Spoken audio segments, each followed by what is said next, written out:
terdiri dari 3 lapisan. Yang pertama adalah epidermis, yang kedua dermis, dan yang ketiga yaitu hipodermis.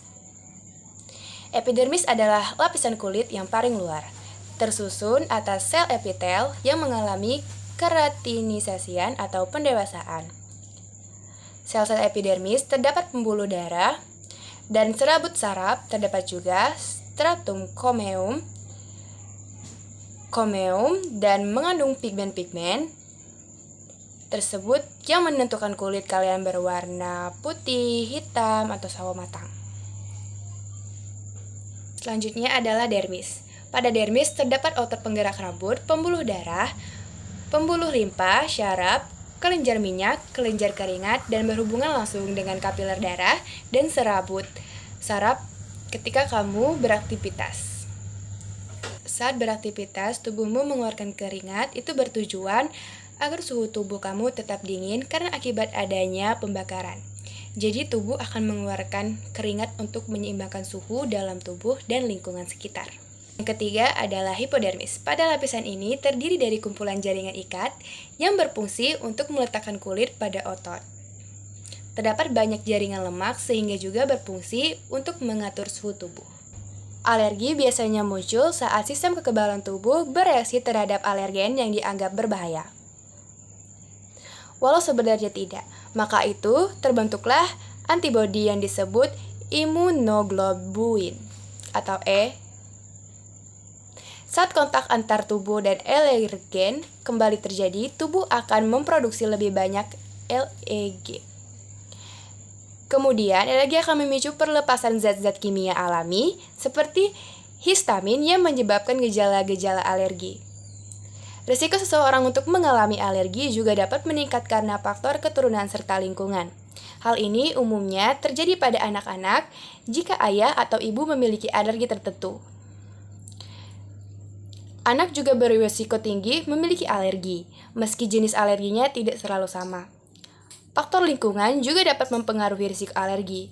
Penelitian menunjukkan bahwa semakin lama dan sering seseorang terpapar alergi, maka risikonya untuk memiliki alergi akan makin tinggi.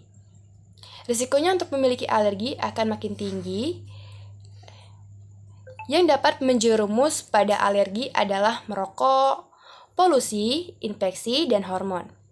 Selanjutnya, infeksi kulit karena virus.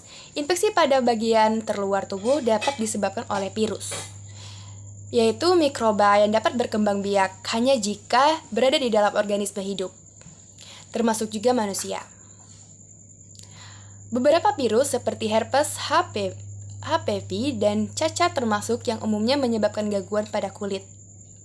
Gangguan infeksi kulit karena virus dan yang sangat rentan terjadi pada manusia adalah herpes zoster, cacar air, dan campak.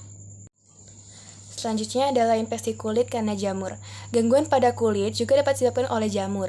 Permukaan kulit yang hangat dan lembab dapat menyebabkan infeksi jamur, seperti kebiasaan mengenakan pakaian yang membuat tubuh berkeringat atau tidak menjaga kebersihan dengan baik. Selanjutnya adalah infeksi kulit pada bakteri. Infeksi kulit pada bakteri bisa membuat terasa gatal, muncul ruam, kemerahan, bekak atau membenjol, teraba hangat, dan bernanah. Adapun infeksi kulit oleh virus akan lebih menyebabkan kulit ditumbuhi ruam berair, terasa gatal, nyeri, panas, namun jarang sampai bernanah. Selanjutnya adalah untuk pemberian obat. Yang pertama secara oral. Rute pemberian obat secara oral adalah dengan cara memasukkan obat ke dalam mulut dan menelannya, sehingga obat bisa dicerna dan diserap oleh tubuh melalui saluran pencernaan. Rute ini biasanya ditunjukkan oleh obat berbentuk cair, kapsul, tablet kunyah, dan sebagainya, yang dikonsumsi melalui mulut. Yang kedua, ada secara sublingual dan bukal. Rute sublingual dan bukal adalah jalur administrasi obat yang dilakukan dengan mendapatkan obat di bawah lidah. Itu sublingual atau bagian dalam pipi atau bukal. Melalui rute ini, obat dapat langsung terserap dan masuk ke dalam pembuluh darah pena di rongga mulut. Pada dasarnya, sebagai rute pemberian obat, itu ada beberapa rute. Yang pertama secara oral, secara sublingual dan bukal, secara parenteral atau suntikan secara topikal, rektal, okular, nasal, inhalasi melalui mulut, vaginal, dan telinga.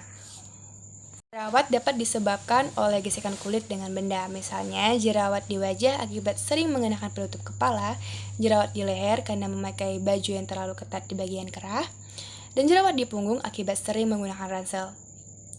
Ada juga beberapa penyebab terjadinya jerawat seperti kebiasaan merokok, keturunan jika terdapat anggota keluarga yang bermasalah dengan masalah kulit, dan konsumsi obat yang mengandung litium, kortikosteroid, atau obat anti kejang. Selanjutnya, ada juga masa pubertas yang menyebabkan jerawat. Masa pubertas akibat peningkatan aktivitas hormon testosteron yang memicu kelenjar minyak menghasilkan sebum dalam jumlah yang lebih banyak. Selanjutnya, ada penggunaan kosmetik. Perubahan hormon misalnya menjelang menstruasi hingga bulan pertama masa kehamilan atau akibat PCOS. Stres berpotensi pembentukan jerawat juga.